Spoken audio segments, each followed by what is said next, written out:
All right, guys, welcome back to the Game Trail podcast. Obviously, I've been on a hiatus. I spent the better part of a month, it felt like, in central Arizona hunting elk. Did a recap on the Big Hunt Guys podcast, kind of talked about my late season archery elk hunt, which I was fortunate enough to kill a pretty decent 6-point bull. Had some people reach out and asking, and I like to score animals. It's just kind of fun to know. But if you were wondering and you reached out and asked, that bull is 299 and an eighth. So Brady and I tight taped it in the office the other day, and that's kind of where it landed. But for those of you that were wondering, that's what he taped out at. I saw some comments, people basically saying, yeah, the photos are crazy how misleading they might be depending on the angle, and I completely agree. You shoot that bull from downhill. He died on a really steep slope, shooting uphill, back behind that bull where I could get a position to sit up. He definitely looks a little bit bigger than he might be. Definitely wasn't intended, and not that I care that much, but for those of you that were asking, that's kind of where he landed. Ultimately, just a bull I'm really happy with, especially on a late season archery elk tag. Those hunts are really fun. The more that I've done them, I've done 4 of those now. I really like them, and I'm glad to see that there's some other states like Utah that offer a December archery elk hunt. I think it's a cool opportunity for maybe a select number of people that are willing to do some suffering with the cold and, wet weather and just late season spot and stalk on bull elk. I think it may not be for everybody. It may not even be enjoyable for a lot of people, but for me, I'm glad that those hunts exist. So a state like Arizona that offers those, New Mexico's got a few units that offer those. Utah, like I said already, I just think it's really cool that those are available opportunities to maybe some diehard bow hunters that really want to get out and test themselves and don't mind suffering a little and just get a chance to maybe hunt some better bulls in a late season hunt where, typically the harvest success isn't going to be all that high, but, just gives you a chance to get out in the field. And I like that opportunity. I really like those. I'm probably, I'm going to talk a little bit. This whole podcast is going to be a solo podcast, by the way, and I'm going to probably talk a little bit about why I chose that hunt this year. Kind of the whole podcast this week I'm going to do is just basically kind of a kickoff to the 2026 application season because, I'm back from hunting. All my hunts are wrapped up for the fall.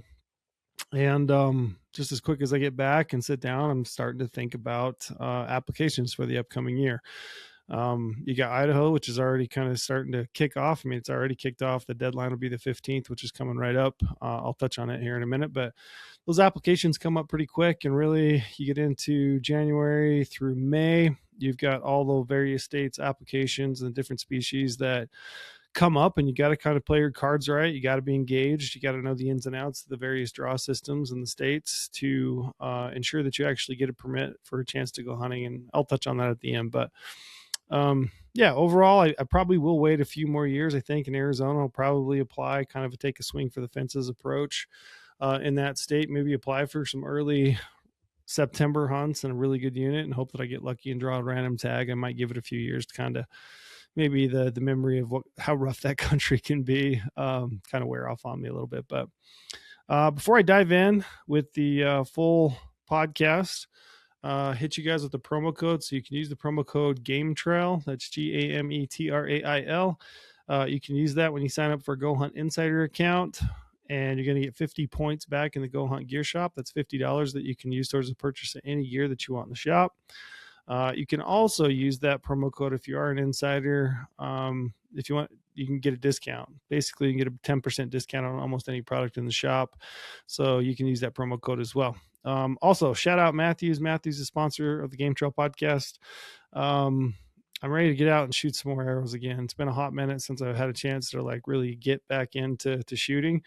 That's one of the things when you're out on a long hunt. I try to pull my bow back and anchor and maybe just do some aiming drills, but you just don't get a chance to cut loose arrows, and I'm really missing that. I'm kind of eyeballing maybe some upcoming shoots.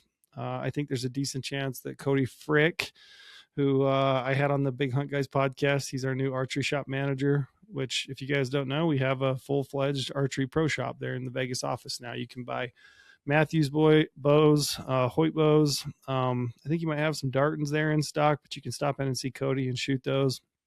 And he can do any work on your bow. I spent a decent amount of time last night talking with some guys at the big postseason roundup about just tinkering on bows. And, I was able to walk them over to Cody and say, hey, come in and see Cody. Cody can help you out with your tuning needs and kind of work through your problems, and probably even give you a little bit of coaching, maybe some tips and tricks.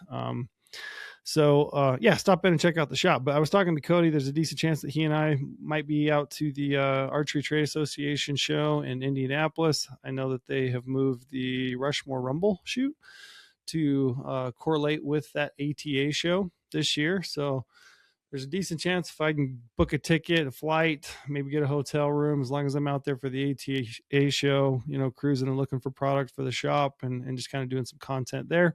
Might as well take my target bow and shoot some indoor. So there's a decent chance I'll go to that. And then, of course, Vegas. So I've been talking to Neville. Neville came out.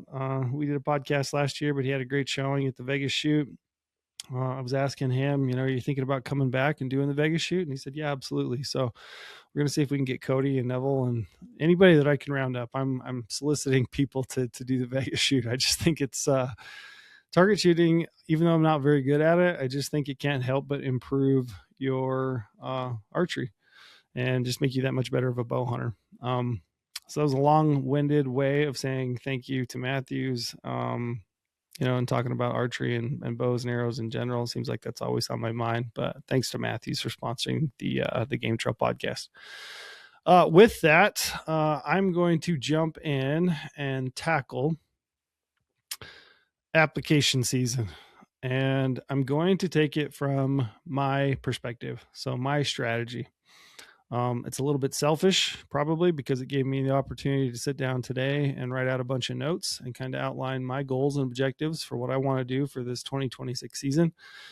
I hope that in outlining my application strategy that you guys can pick up some tips and tricks, maybe to give you some ideas that you can look into. Maybe you'll hear something that kind of strikes your ear, and you can jump into your insider account and pull that up and maybe do a little bit of added research and see if that's something that might work for you.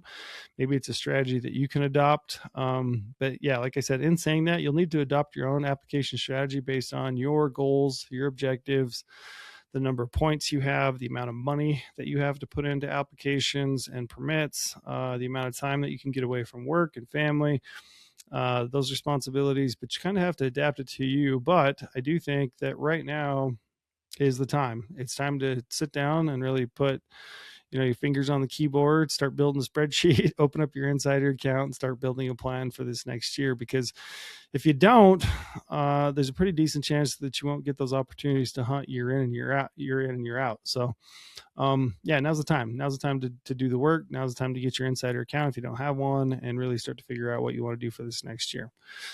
So with that, let's dive in. Like I said, this will be kind of my own personal application strategy for the year. First and foremost, I think it's good to kind of outline your overarching goals for the upcoming year for 2026. Some people, they might start with, and I might even recommend that you start with identifying the species that you want to hunt this coming year. I think it's a great place to start. Inevitably, you'll have species that you're more drawn to. I won't mix any mix words. I love archery elk hunting, and usually that's the first thing that is on my list, is I'm trying to figure out how to get an archery elk permit in my pocket. Now, I love to hunt mule deer. I love to hunt antelope, probably in that order, although, deer and antelope are pretty close at this point. I love hunting archery antelope, but those are really my bread and butter. Those are my three species that I'm going to pour my time and effort into. But first and foremost, archery elk, and that's kind of what I build my strategy off. So I think it's important that you sit down and you kind of outline, the species that you most want to hunt. Now, in saying that, of course, I want to hunt species like Rocky Mountain bighorn sheep or desert bighorn sheep or bison, mountain goat. Those are definitely species that I want to hunt. And those are species that I'll apply for in various states if it makes sense. But in saying that, I never really plan to draw those tags because the odds are so extremely long. So the reality is, although I apply for those, probably won't draw them. I hope for them. In a lot of cases, I just look at that like a donation to the state. I look at it like a raffle ticket. But really, my bread and butter is always going to be primarily focused on elk, deer, and antelope. And like I said, it's probably in that order. So for me, the planning almost every year, it starts with evaluating and researching how I can get the best archery elk tag that I can. Now, how do I do that? I start first with the individual state draws. I start with the draw systems. I start with reviewing the number of bonus and preference points that I have. And I am researching draw odds and the odds of drawing a tag based on the number of points and the draw systems that the various states offer. So for example, if I'm looking over my points and I see that I have a couple of points in Colorado, maybe I have a bit more than a handful of bonus points in Montana, I have a lot of points in Nevada, but I burned my points in Wyoming and Arizona this last year. And in a state like Utah, I'm on a waiting period. So I drew a tag a few years ago, and there's a 5-year waiting period before I can even actually apply again. So I'm on a waiting period there. I also know that New Mexico, Idaho are both random draws. So no point system whatsoever. So I know those are random draws. I know those are opportunities that exist for me. I'm aware of the draw system. I just know that they're out there. So with that, I kind of have an idea already just by thinking through the various states and how their draw systems work and the number of points I might have. I kind of already have an idea before I even get into it of what my possibilities might be. I also know that Idaho has the upcoming draw this year. It's the first time ever for the non-resident general season deer and elk licenses. Now, previously, if you go back far enough, those were available over the counter. There was a time when you could essentially show up in Idaho before your hunt, buy those over the counter and go out and go hunting. Then the demand increased. The zones got capped that much more. So there's maybe less opportunity for non-residents. And what happened that they instituted basically a queue. So you would get up on, a given time, you jump in Idaho Game and Fish website. You would log in, you get your name in a queue, and they would randomly assign you a number. And when your name come up, you would try to purchase a permit. In a lot of cases, over the years that system was in place, it got increasingly harder to get your permits because there was also a lot of people that were just showing up in Idaho to purchase their permit over the counter because it was quicker. They processed them quicker. And a lot of those permits were already gone by the time your name come up online if you're waiting. Also, you couldn't apply or hunt with a buddy. You couldn't plan on doing a group hunt. So this year, for the first time ever, and there's the application deadline of December 15th, which is quickly approaching, what they've done is they're going to do an actual draw. Now, you do have to purchase a hunting license, which for a non-resident is going to be all in about $205, I believe. I just purchased mine maybe 2 days ago. You're going to have to purchase that. There is no application fee, and you can apply as a group with up to 4 people. Also, a little caveat of this draw system that they've implemented, you do get 5 choices. I did think it was interesting that they are only going to consider every applicant's first choice before moving to any applicant's second choice, which essentially means a lot of those permits or zones that have sold out in the past very quickly, those are going to go out on the first choice. So there's not going to really be any opportunity for people to draw those permits as a second or third choice. So I am really interested to see how the draw odds look after this first draw. It'll be for one, I'm interested to see how much the barrier of entry of buying that hunting license is going to limit people from actually participating in this draw. Previously, you didn't have to buy the hunting license until you decided that you were going to actually buy a permit, and you could just buy both of those together. I think a lot of people waited in line, and when they got their chance and they saw that there weren't the permits that they hoped would be there still available, they just abandoned the system and they didn't buy a hunting license because they didn't get the permit that they wanted. So it'd be really interesting to see how much that barrier of having to buy a hunting license is going to limit the number of people apply.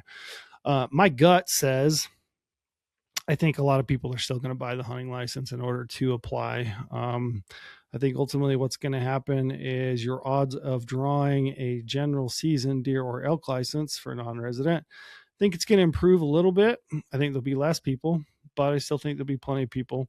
I also think that now that they're forcing people to buy that hunting license, I think you're probably going to see more people also applying for the controlled draw, which comes up later in the spring. So I think you might see some of those odds actually decrease. So I think it might get harder to draw those control tags. But I'm really interested to see how it shakes out. A number of people have reached out and asked me, like, hey, what's your strategy? And it's really hard to say.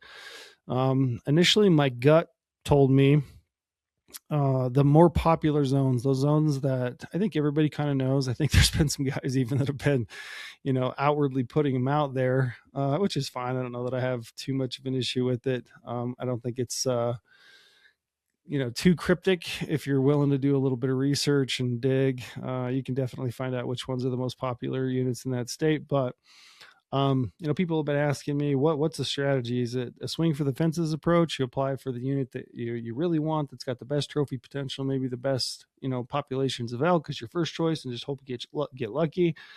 Do you pick a zone that maybe isn't one of those zones that has historically sold out earliest? And I think it ultimately depends on what your objective is. So if your objective is you only want to tag if it's in a good zone with decent trophy potential, then yeah, I think your choice is to probably apply for those zones as your first choice and just hope you get randomly chosen in that draw. Hope you're lucky. If you want a tag to hunt and you just want a tag to hunt, I think it's probably a better idea to maybe pick one of those zones that is, under the radar a bit, maybe. Inevitably, those types of areas, they may not have the largest elk herds. They may not have great trophy potential. There may not be, good access or good opportunities to hunt. So there's a reason why they haven't sold out quicker in the past. I do think maybe that's a good choice to put as your first choice if you just want to get a permit to hunt. I do think more people are probably going to apply for those historically highly sought after areas as their first choice. But it'll be really interesting to see. I was talking to a friend today. He was thinking, do you think everybody's going to kind of adopt that strategy where they include some of these areas that are a little less known as their first choice hoping? And I just don't know. I don't know what's ultimately going to happen. A lot of what I'm going off of is my gut and just kind of my knowledge and having been doing this for a really long time. I think your odds are probably better as a first choice if you just want to tag for some of those understated units, but we'll just have to wait and see, and we'll have to find out. So that was a long-winded kind of explanation of that draw, but I do plan on applying there in Idaho. I'm going to touch on that here in a sec. But before I do that, I've kind of outlined already to you where I've got points and kind of what I'm thinking. So here's what I know. I know that Nevada is a long shot, even though I've got a lot of points. I think I've got, I want to say 14 or 15 points for Nevada for elk. I know that my odds of drawing even units that aren't the best units in the state are still probably less than 2 to 3%. And for the most part, most hunts there in the state of Nevada, I'm going to be, less than 1% chance. My odds of drawing an elk tag there are just slim to none, even with as many points as I've got. High likelihood that I may never, ever draw a Nevada elk tag. So I know that. It's a game I'm willing to play based on the fact that if I do draw a Nevada elk tag, I would consider that kind of a dream hunt for me, to be honest. I had a chance to talk to Paul in our office. He ended up picking up a first come, first serve tag in Nevada, went out and killed a great bull. He brought his bull in the office and I got a chance to look at the bull and look at the video. Also talk to some of the guys that went with him and look at some of the video that they had of other bulls. And man, I want a Nevada elk tag real bad. It just looks like so much fun. So that's why I applied for Nevada. And it's a long shot, I know that. But with that, I'm probably only ever going to apply for, the units that are going to meet my objective, which is I really want an opportunity to hunt a big bull should I ever draw in the state of Nevada. So it's kind of a dream tag. It's a hope for me. So that's why I play that game. but that's kind of my status in Nevada. It's just the way it is what it is. It is a random draw. It's a bonus point state, meaning that my odds do get slightly better over time. There is always the random chance that I will draw. They do give me 5 choices. They consider all 5 of my choices when my application is selected. So, there's always a chance, but it's slow. It's bad, not good. Arizona. So I know I will apply in Arizona this year, even though I burned my points just this last year. There still is a random chance to draw in the state of Arizona. They allocate a certain number of permits randomly. So I'm always going to apply down there. It's a great elk state. Just a little tidbit about Arizona. If you don't know, you can pick up your hunter education point by completing that hunter education course. It's a $300 fee for a non-resident. What that's going to do is going to give you a permanent bonus point for every species in the state of Arizona. Also, there's the loyalty point in Arizona. So as long as you continue to apply, you hit that 5-year mark, and as long as you maintain your applications, you keep applying in the state of Arizona, they're going to give you an extra bonus point there, which they call a loyalty point. So reality is, even though I burned my points just this last year on an elk hunt, I can go into this next draw in 2026 with 2 points potentially, which is kind of a nice little perk. And I think it's a cool thing that Arizona does to reward people for being engaged in their draw system. So 2 points is not enough to get me an elk tag down there, unfortunately. Even the late archery hunts, 2 points probably isn't going to be enough points to get me, even the bottom tier units. Knowing that and having done that hunt just this last year, I will probably take a swing for the fences approach in Arizona. Like I said earlier, I'll probably apply for, the best hunts in the state, maybe early archery, and just hope I pick up a random tag. I may apply for the late archery hunt, but maybe in a better unit, and just hope that, I get a random tag for one of those. I do enjoy those November archery hunts, but it might be kind of fun if I'm going to apply, pick up a tag in a unit that's got maybe a little bit better trophy potential, maybe the chance to kill something a little bit bigger than what I saw on the hunt that I did. So that's kind of how I look at Arizona. Next up would be Wyoming for me. So I did burn my points in Wyoming this last year on a general season tag. I've talked about it. Did not have a great hunt. It was not my favorite experience, even though I love the state of Wyoming. Given that Wyoming's application is pretty early for elk, it comes up in January for non-residents. I believe it's the 31st of January, maybe, is the deadline for non-residents. They're not actually going to hold that draw until May. You won't get your results until May. They do require you to front the fees for that permit when you apply. So you have to front the cost of the tag. So they're going to sit on that money until they do the draw. And then if you're unsuccessful, they'll refund you the cost of that license or that tag. So for me, even though there's a portion of their permits in Wyoming that they allocate randomly, there's the chance that I could draw a random tag, whether that's I apply for a limited quota area with great trophy potential, or if I applied for the general season, West region or South region or wherever it might be. There's a random chance that I would draw that. I think that Wyoming is probably a state that I will skip this year as far as actually applying. And the reason I'm doing that is not because I don't want to hunt Wyoming. I do, but it's based on the fact that I'm trying to plan out, and I've got some other states where I think I can guarantee myself an elk tag. I would rather put my funds into that state. I don't have unlimited money, unfortunately. So I probably will skip applying based on the fact that I have to front the cost of that tag and let them sit on it until May. What I will do, and I would highly recommend everyone do, is that you purchase preference points during the preference point purchase time frame, which is from July to October.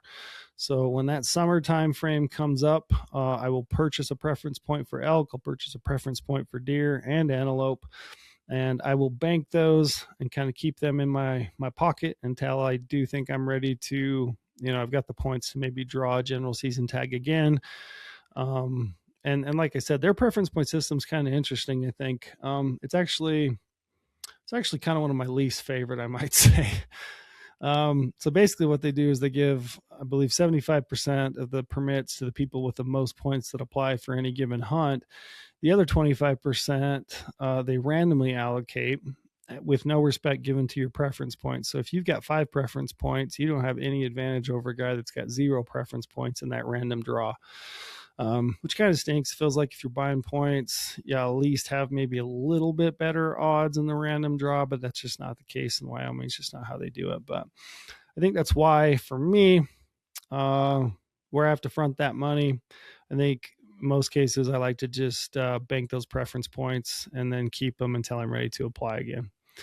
So that's kind of how I look at Wyoming. I'll probably skip it this year, and like I said, I'll probably just buy preference points.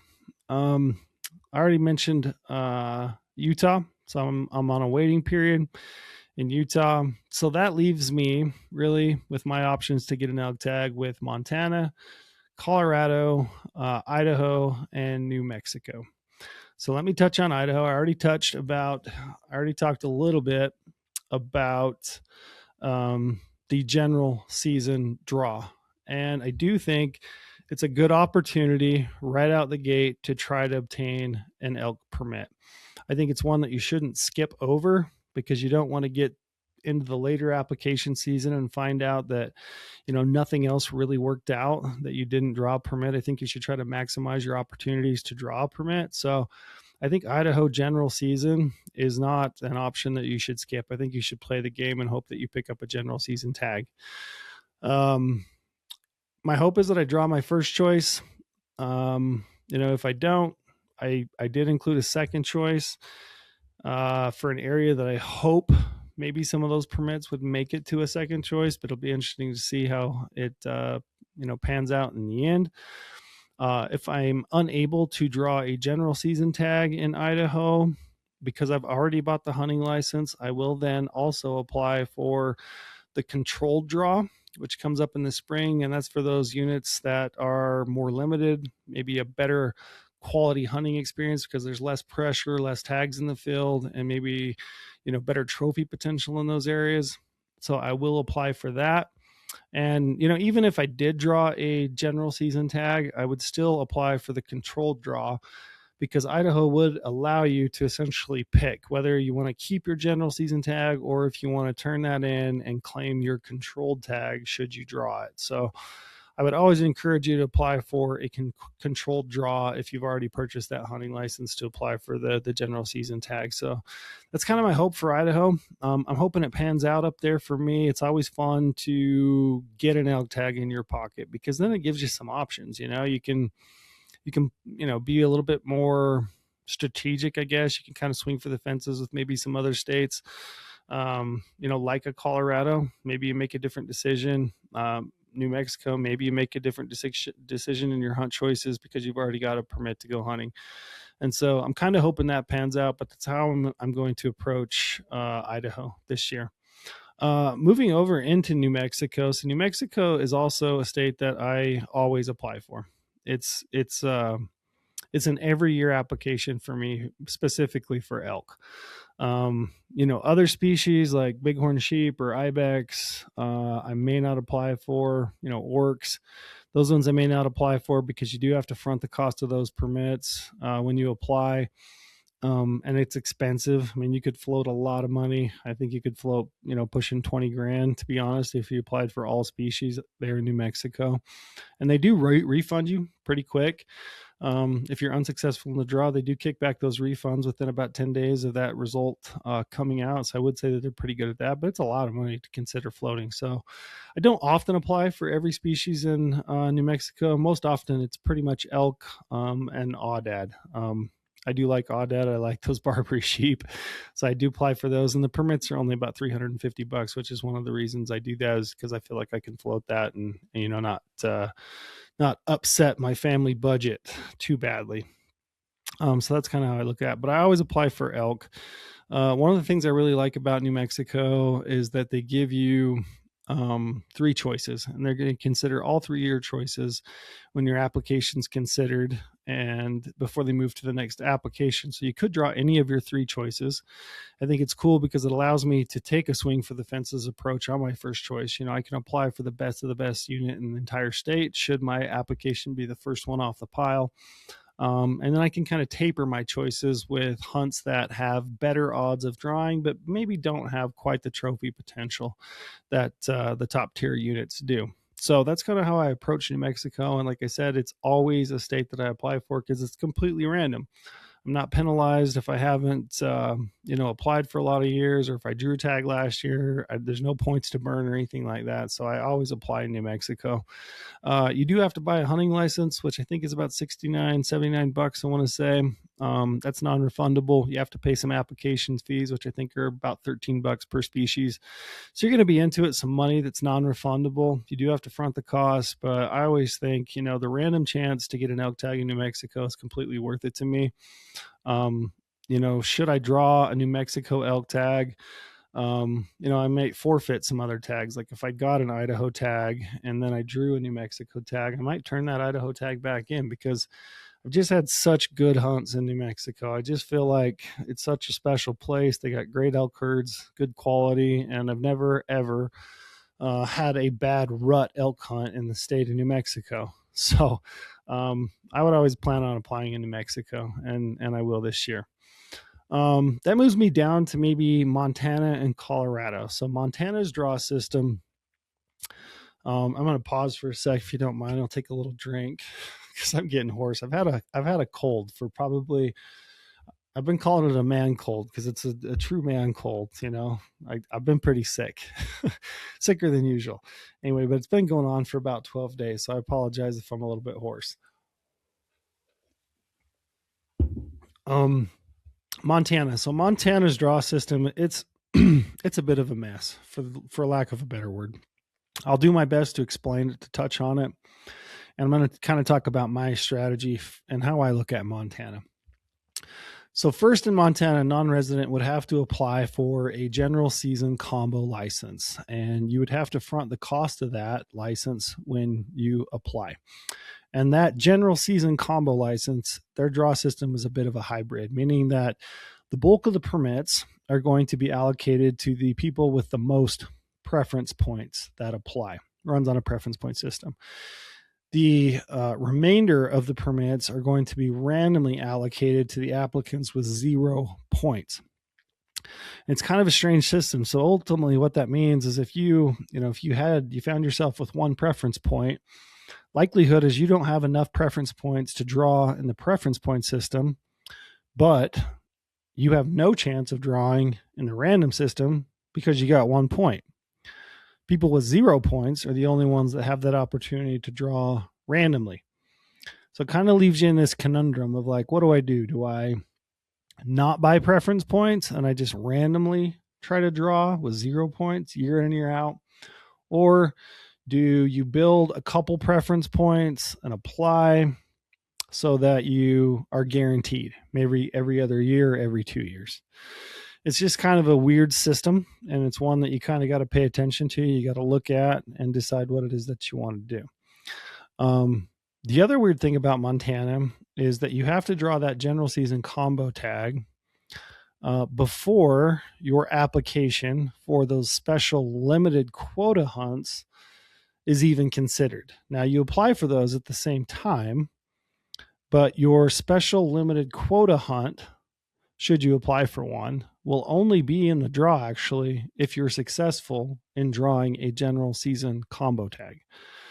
So I know that's a little bit confusing. If you need to go back and rewind that 10 or 15 seconds and listen to it again, you can. But your special limited quota permit, should you apply for it, that's the one I'm interested in. That's the one I want. I'm not really all that interested in the general season combo license in the state of Montana. Now, the special limited quota licenses, those are allocated on a bonus point system, meaning that it's a random draw, but the more bonus points that you have, the better your odds get of drawing those special limited quota permits. Now, if you look at the draws in your GOHUNT Insider account, you hit a point level where it's not guaranteed. It's never guaranteed because it's a random draw.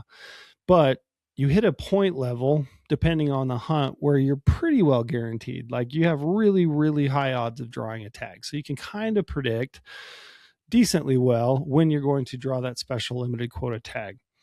Now, those special limited quota tags, I've already said, that's the one that I'm interested in. I'm not really all that interested in driving all the way to Montana from southern Utah to hunt general season elk in Montana.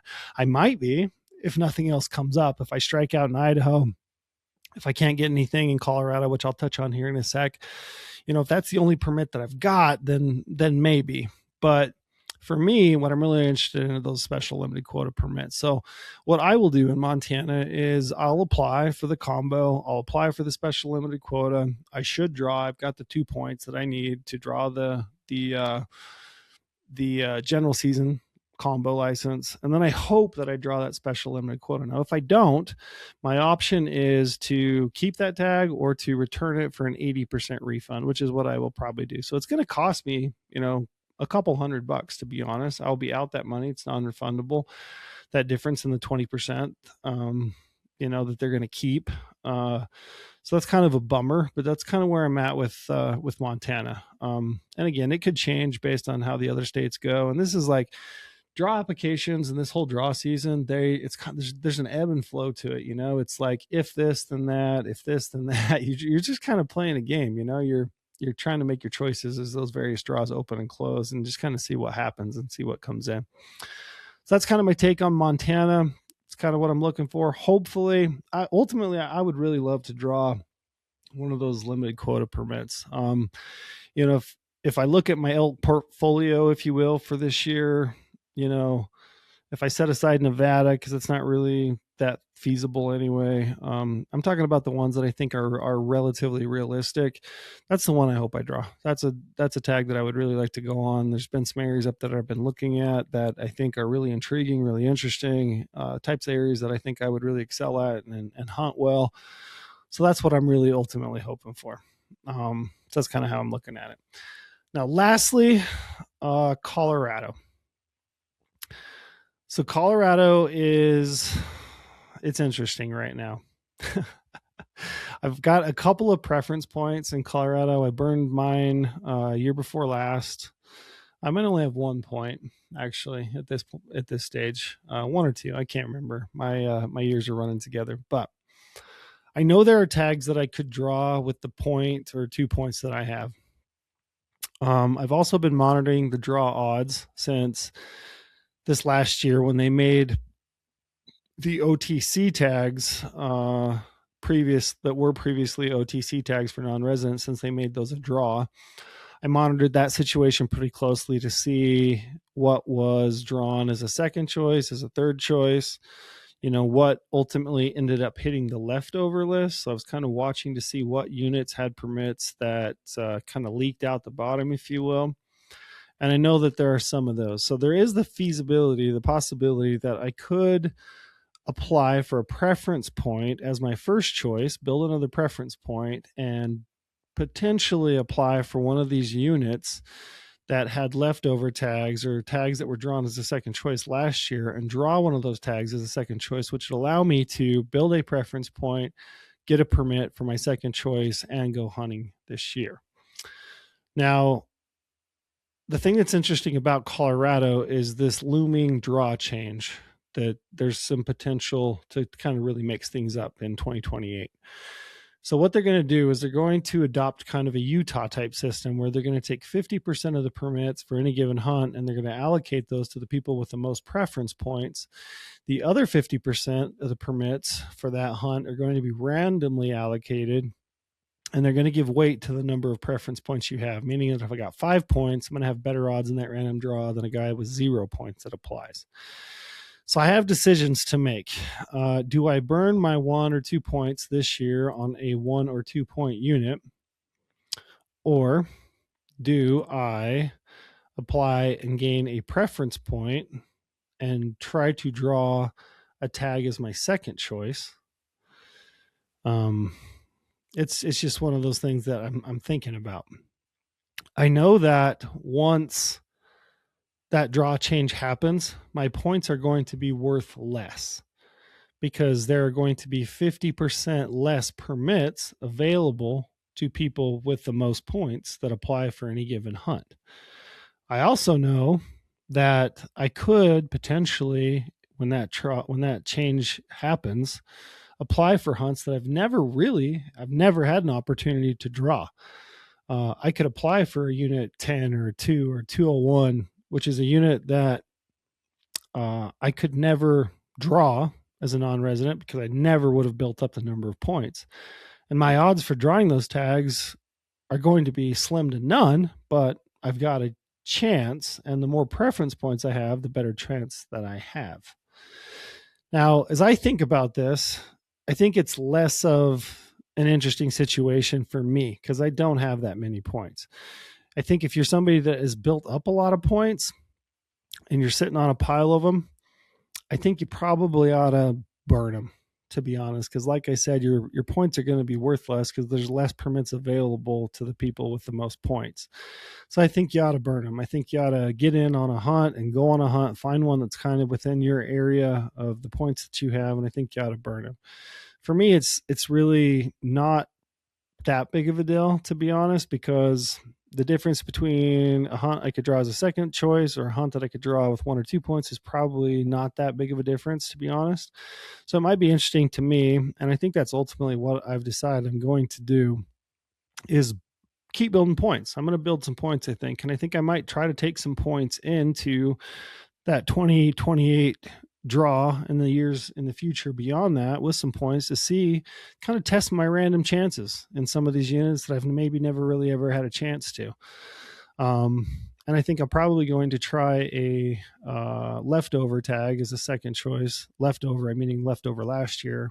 Try to draw one of those as a second choice, which would guarantee me an elk tag. So as I look at my entire strategy for elk, I would say Colorado is probably my best bet to assure myself an elk tag. And again, I could guarantee myself an elk tag in one of those 1-point units because there's definitely some options there. Or, I could apply for one of those that were left over last year. And although things change, I feel relatively confident that I could still draw one of those as a second choice this year. So that's kind of my best bet. I am hoping, as I talk my way through this, I am always hoping for one of those, unicorns. I'm hoping for a Nevada elk tag. I'm hoping for a great New Mexico elk tag. I'm hoping for a Arizona rut hunt. I'm hoping for one of those. Chances are probably not going to happen. So my best bets, Colorado, Idaho general season, maybe Montana general combo, or hopefully that special limited quota permit, but that's kind of where I'm at for elk. I do feel good in the fact that I'm going to get an elk tag somewhere. So there's always I apologize. There's always an elk tag. And I stress that. I mean, one of the things I hear pretty much everybody I talk to or I hear on other podcasts, I continually hear it, that tags are getting harder to draw. I'm not going to sugarcoat it and tell you that that's not true, because it is. It just is. We had a unique discussion with Randy Newberg in the office yesterday.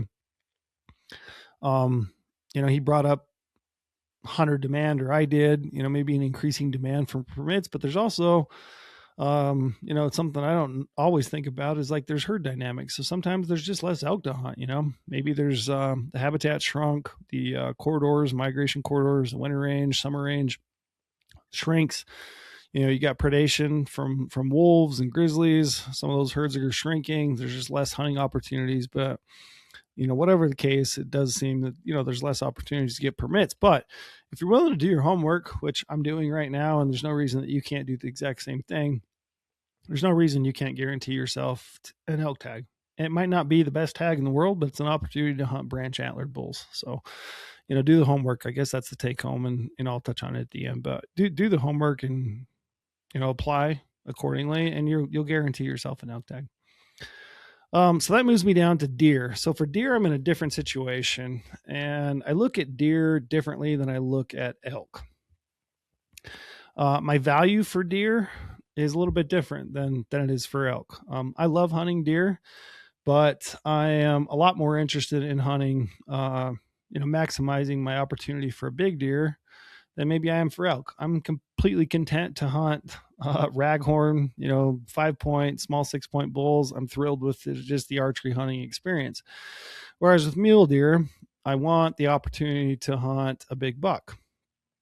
And for me, I like hunting deer close to home. I've always said that, my best bucks, my best chance of killing a big buck is in the unit that's closest to home. And it's because it's a unit that I know, it's a unit I've spent time on, it's a unit that I can scout. And since I live in southern Utah, I've been able to obtain general season deer tags relatively often.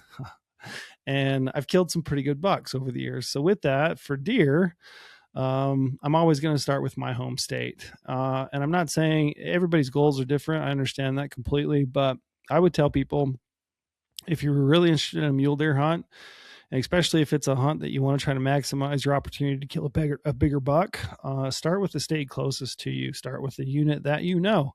That kind of information as it pertains to mule deer is way more applicable.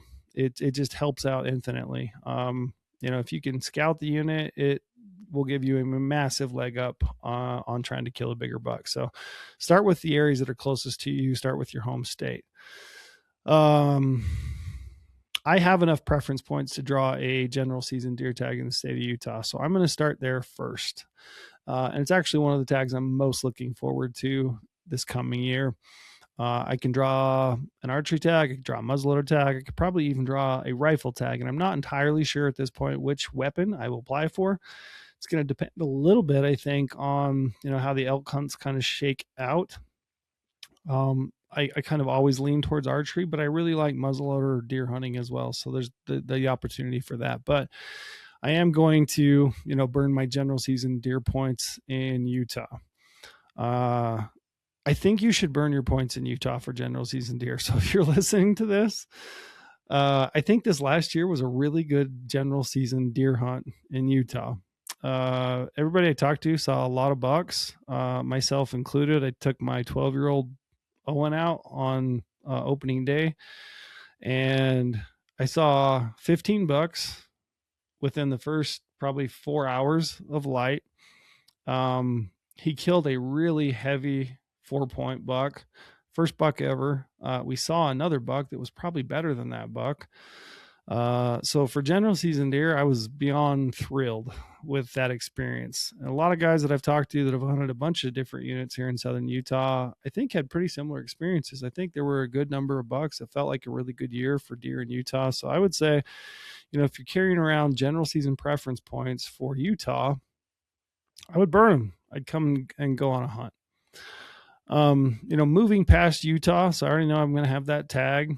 I'm carrying a lot of points for deer in other states. So a state like Wyoming, a state like Arizona, I'm carrying a lot of points. I think I've got maybe 14, I want to say 13, 14, something like that. Those states, I really only want to hunt certain types of units. So I'm really only interested in kind of the best units. Specifically, when I talk about Arizona, there's really only a few areas that I'm interested in hunting, traveling down to hunt deer. I want the opportunity to hunt a big deer, and there's probably only a couple of units. So I'll keep chasing those. I don't know that I'll draw them, but for me, I would rather chase them. And should I draw those permits, get an opportunity to hunt those types of areas and those types of bucks. Wyoming, man, I am constantly scratching my head with what to do with Wyoming deer. I've heard some really good things about Wyoming deer this last year. It feels like those western herds have, picked up. It feels like the number of deer maybe are not still on the landscape after that winter kill, but they definitely took some really, really nice bucks. So that's intriguing. It's interesting. I just don't know that I want to burn as many points as I've got to go up and hunt those. So where deer is kind of takes a back seat, I should say, maybe a little bit to archery elk for me. I love to hunt them, but I'm probably going to sit on those. I'm probably just going to apply for best of the best units in Wyoming, maybe get a random tag. I feel better about applying for deer up there because that draw is not until May. And, they're not going to sit on my money for 5 or 6 months. Should I not draw, they're going to refund that pretty quick. The cost of the licenses are less. So I will apply for deer and hope I pick up a random permit. and I'll probably apply for the best units. And I think what I'm going to do is I'll probably just keep building those, sitting on them, applying, hoping I get a random permit, and really just try to chase something super special up there. Other states to consider for mule deer. So Nevada, I kind of look at Nevada. I'll apply in Nevada because I've already bought the hunting license to apply for elk and bighorn sheep and those kinds of species. So I'll apply for deer. I don't plan on drawing, and I don't really ever plan on, having a Nevada deer tag. Now, there are some areas, especially for archery, they're easier to draw, that if I built up a few points, if I plugged those in, I could probably draw those. Maybe I would put those on as a fifth choice, those rubies hunts. And I think it'd be a fun hunt, but they're not really like up there in the top tier of my desires. So, Nevada, I'll probably just take a swing for the fences approach. New Mexico. So I didn't really touch on New Mexico. A lot of people don't talk about New Mexico in regards to mule deer. I think some of it is that they don't want to drive to New Mexico as a non-resident to, hunt the most common bucks that people are killing down there. I do think it's somewhat overlooked, in my opinion. I've seen some really nice deer in New Mexico when I've been on elk hunts. I generally don't apply down there for mule deer because I've got other hunts, like I said, that are closer to home, and that's always going to take precedent over, leaving the state and going somewhere like New Mexico to hunt a deer unit that I probably haven't scouted. So I don't often apply there, but I do think it's overlooked. And I think if you're looking for a mule deer hunt and you don't really have your heart set on any given state or unit, you don't have one that's close to home that looks interesting to you, I think New Mexico should probably be on your radar. I think there's a really good opportunity to go down there and have a fun hunt. Now, you're probably not going to kill the deer of a lifetime, but the chance to get down there and hunt and harvest and see deer, I think, is really good. So, think about New Mexico. Montana. I don't apply for deer in Montana. It's just too far for me, and it doesn't really provide the type of trophy potential that I'm interested in to drive up there and pursue. And there's just too many other closer opportunities like Colorado, like Utah, like Idaho, like Wyoming. So that's kind of how I look at Montana. Now, I understand if you're from Minnesota, Wisconsin, maybe some of those northern states, even Washington or Oregon, they're a little bit closer, maybe even northern Idaho. You want to drive to Montana to hunt deer, I totally get it. But for me, I don't necessarily pursue Montana mule deer. Colorado. So Colorado, I probably will just purchase a preference point this year. There's some deer hunts to be had there. I am really interested to see, like I said, in 2028 when that draw changes, what the random odds look like for some of those hunts. So that's a state where I probably am just going to bank a point, probably just going to buy a point. If I didn't have the opportunity to draw a tag in Utah, Colorado would be my next state that I would probably try to capitalize and draw a permit. There's a lot of units for archery specifically that you can draw with very few points. And I do think, we watch these YouTube videos, right, where you see these guys up hunting these giant alpine basins. I think Colorado is the best opportunity for that type of hunt. So if you've seen one of those, you've dreamed for high alpine basins, lush green vegetation, and these big velvet bucks up in those basins, I think it is your best chance. And there are units that you can draw with very few points. So if I didn't have that Utah tag coming my way, you can bet I could probably draw, Colorado and try to do one of those high country hunts. So, think about it though. Colorado's a great mule deer state. I would put it right up there. It's the best state. I mean, it's got more mule deer. It's got more mule deer habitat. It's got more hunt options. It's got everything from archery, a muzzleloader, various rifle seasons, first, second, third, fourth. There's a lot of hunts that you can apply for. So I definitely think if you're a mule deer nut, or even if you're just lightly interested in mule deer, you should be considering Colorado. And at a minimum, you should be building preference points. So that's kind of how I look at it. That leaves me Idaho. So Idaho, I do think I will apply for a general season Idaho deer tag this year. It's just an itch I want to scratch. I just want to go up there and hunt Idaho for mule deer for some reason this year. So I think I'm going to apply in the general season draw. I've got some ideas on some units that I want to apply for.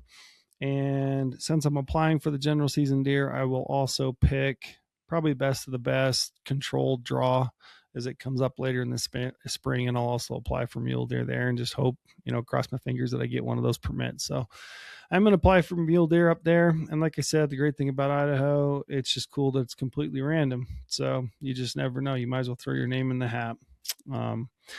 So with that, I'll have a deer tag, my home state of Utah. I will have an elk tag somewhere. I always want to have, one of those in my pocket of each. Lastly, I have openly talked about my affinity for archery antelope, and it gets seemingly stronger every year. Like, I always want an archery antelope tag in my pocket. Those hunts start early. I always look forward to them. I look forward to that time in the field, that open country, that desert, that prairie. I just love the solitude and being out there at night, camping under the stars. Hot weather, I don't really mind it. I like sitting in a blind. I like the spot and stock game. So those archery antelope tags, I gotta have one in my pocket every year. So with that, Wyoming is my very favorite antelope state. I've got enough preference points this year to draw an antelope tag in the state of Wyoming. I always will purchase preference points in Colorado. I've got a few in Montana. I'm on a waiting period in Utah and Nevada. I've drawn antelope tags there in recent years, so I'm on a waiting period. As soon as I come off those waiting periods in Nevada, I will once again apply for antelope. In Utah, I'll go back applying for limited entry elk when I'm off that waiting period, so I have to pick one as a resident. So that'll be kind of my plan there. I do have a few points in Arizona, but those permits are so extremely hard to draw that I only ever really apply for the best units. And I hope that I get lucky and draw a random tag. And I kind of look at my application in Arizona for antelope like a $15 raffle ticket, or, just a donation to the state of Arizona.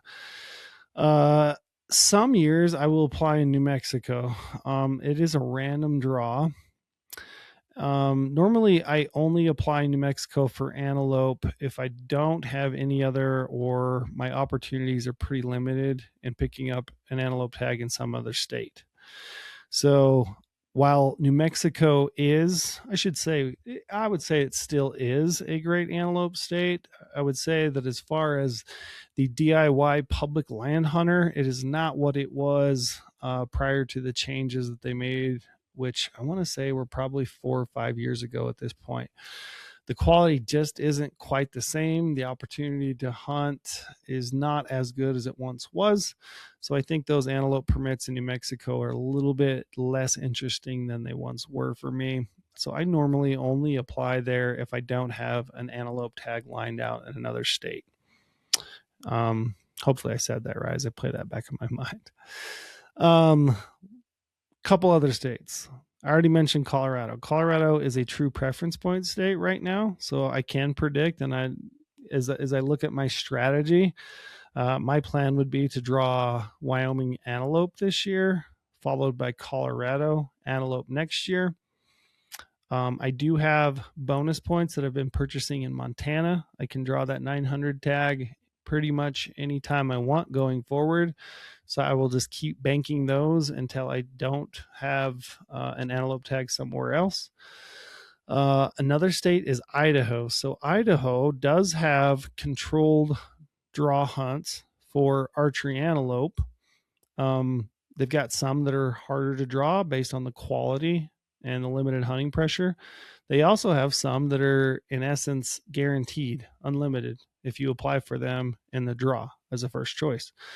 So Idaho is kind of becoming my back pocket antelope permit. I'm going to keep it in there just in case I need it. It's always my backup, right? So that there are units up there that I can apply for as my first choice in the controlled hunt draw for archery hunts that I can draw guaranteed. And it just always gives me an opportunity to go up and hunt antelope. So antelope's in a good situation right now. Hopefully those herds continually rebound in states like Wyoming. Hopefully they keep getting better. And, like I said, as long as you kind of play the system, multi-game, multi-state system, you should be able to guarantee yourself an antelope tag every year. And I speak specifically to bow hunting because that's mostly what I do. Arguably, it's going to be a lot harder when you start talking about rifle hunts because there's more demand for those. So you may not be able to do that, but from a bow hunter's perspective, I can pretty well guarantee myself an antelope tag somewhere. So with that, as you can hear, I play the game. I play the multi-state game. You can too. You can do it as long as you're up to speed on how all the state draw systems work. It's really reasonable to think that you can hunt deer, elk, and antelope pretty much every single year. I often get asked about cost.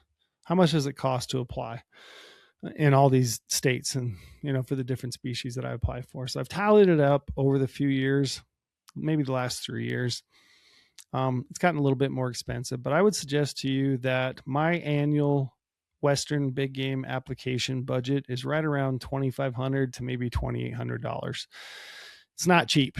You're pushing $3,000 in some cases. I could definitely push that above and beyond $3,000 pretty easy if I applied for some other, states or species that I haven't, because I just don't think it's worth it. But for that deer, elk, antelope, and then maybe some of the other, quote unquote, once in a lifetime type species, you're going to be into that about $2,500, maybe $2,800 every single year. How do I look at it? I look at it as something like I really value. It's something that I love to do. I look forward to it every single year. It's kind of my breath of sanity once a year, where I get to get out and just kind of clear my mind and, be in nature and kind of challenge myself. It's something I plan for. So for me, it's something like I really value highly. And, if that's kind of the same boat that you land in, I think it's completely worth it. You can spend whatever money you want, depending on how much your budget is, or even what your values are. But I would say do the homework, do the research, and kind of put together a strategy, and play the game so that you can sure you get a chance to go hunting. A few other species that I haven't mentioned. So I didn't mention black bears. I'm not a big black bear hunter. I love them. I think they're incredible animals, but springtime for me normally gets so busy with work and family that I can't realistically do, those black bear hunts every spring. I do apply for black bears here in my home state of Utah. I got a little bit inquisitive the other day, and I pulled up the draw odds to see kind of where I'm at. I've got a number of points that I've built up over the years, and I think I've got about a 50% chance of drawing one of these spring, maybe early summer bait tags this year. So I'm really hoping that comes through and I draw that tag. Baiting bears, people can argue about whether it's ethical or not. I think it's awesome. I think it's really, really fun. I think it's an opportunity to get out during a great time of year. All the grass is greening up. It's just fun, man. You get your bait in. Utah allow you to run some trail cameras, so you can take some pictures. Sit in a tree stand or a saddle, and you get a chance to watch those bears come in and be bears. And the times that I've done it, I've absolutely loved it. And I think it would be a really fun opportunity to get my kids out, get them involved in the baiting process, and then, maybe hang a couple tree stands and, get my kids out in a tree to just watch some bears. I'm really looking forward to that. And I'm really crossing my fingers, putting the vibes out into the universe that I draw that permit, because I think it'd be a ton of fun. I also did not talk about some of these other species, maybe some of the more adventure style hunts, so I'm talking Alaska blacktail, maybe some moose hunts up there in Alaska, Texas aoudad. I've done that one before. Hawaii, going down there and hunting axis deer. New Zealand, I went this last May. We hunted tahr. Those are all hunts that are out there, and they're a ton of fun to do. And I've done a lot of them. I've done most of them at least once. The issue with those is they're just expensive. So they're kind of pricey. Some are more manageable than others, but you still, the cost is high. You've got to plan for them. You got to save for them. The biggest problem with those, I wouldn't even call it a problem. The biggest challenge for those in a lot of ways is just logistics. It takes a lot of timing and preparation, and it takes some savings. If I had to rank some of those that I've done in the past, I would probably put New Zealand tahr right up there. Texas aoudad would be very, very close. That was a ton of fun. If you're looking for a hunt that's just a pure adventure style hunt, an incredible landscape, I think Sitka Blacktail on Kodiak Island is an incredible adventure. It's unfortunate that right now, a non-resident can only get one permit up there. The times that I've been up there, we could buy up to 3 permits. Hopefully, I would love to see that tip back our way for non-residents, so they could get a couple permits at least, so that when you made the trip all the way up there, all the logistics, all the travel, all the expense of that, you at least get a chance to kind of hunt a couple of bucks. Those are all hunts that are completely doable and a lot of fun. And I would say, I don't know if you can do them every year. I certainly can't, but I think it's fun to mix some of those in, every few years, try to go on some of these adventure style hunts. And like I said, there's a lot more of them out there that I didn't mention, but those are kind of the ones I've done I would put near the top of my list. I also did not talk that much about species like moose in the lower 48 or bighorn sheep, mountain goat in Colorado. I apply for moose, sheep, goat in Colorado. I apply for bighorn sheep and mountain goat in Nevada. I apply for bighorn sheep in Arizona.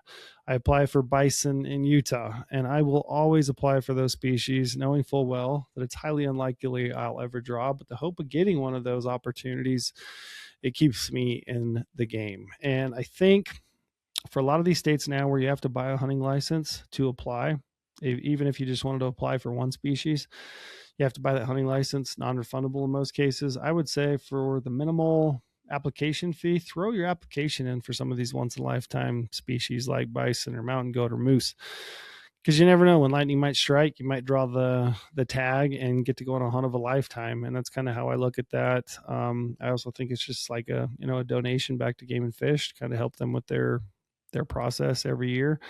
But yeah, I'm really hoping to draw one of those at least once in my lifetime. And then finally, I'm going to go on a whitetail hunt this year.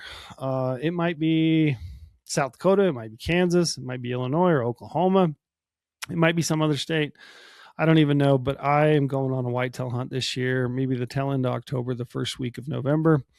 I know that in the last few weeks, I've been consuming more and more whitetail content than probably I ever have in my whole life. And I'm just becoming so increasingly fascinated with that entire process of whitetail hunting. I just, figuring out which direction the wind blows based on where you think the deer are at during a given time of day, or what tree to hang your stand in your saddle, or the trails or the food plots, just whatever it is. I just am so interested and fascinated with it. I will go on a whitetail deer hunt this year. So that's going to kind of round out my season. So to kind of recap what I'm looking at this year, I'm looking at an archery antelope tag early on in August. I'm looking at a September archery elk hunt, probably in Colorado, hopefully in Montana, maybe in Idaho. One of those, we'll just have to see how it plays out. I'm looking at a mule deer hunt here in my home state of Utah. I have not ultimately decided whether I'm going to do archery or muzzleloader. I will do one of those. I am hopefully looking at an Idaho deer tag. Again, I'm not going to divulge too much, but I'm hoping for, maybe a late season tag up there. I'm looking at a whitetail hunt somewhere. So that's kind of it in a nutshell. I'm really also hoping that maybe Successful shows up in my inbox for one of these species like bison or sheep. And that would really mix up everything. I would really have to change my entire schedule and ideas for what I want for a hunting season if one of those showed up successful. But, I'm not going to turn it down if they do. With that, I'm going to wrap up. Hopefully there were some tidbits in there that can kind of help you. That certainly wasn't a breakdown of each individual state or, draw system. We're going to do videos. We always do at GOHUNT. Those will probably hit our YouTube page.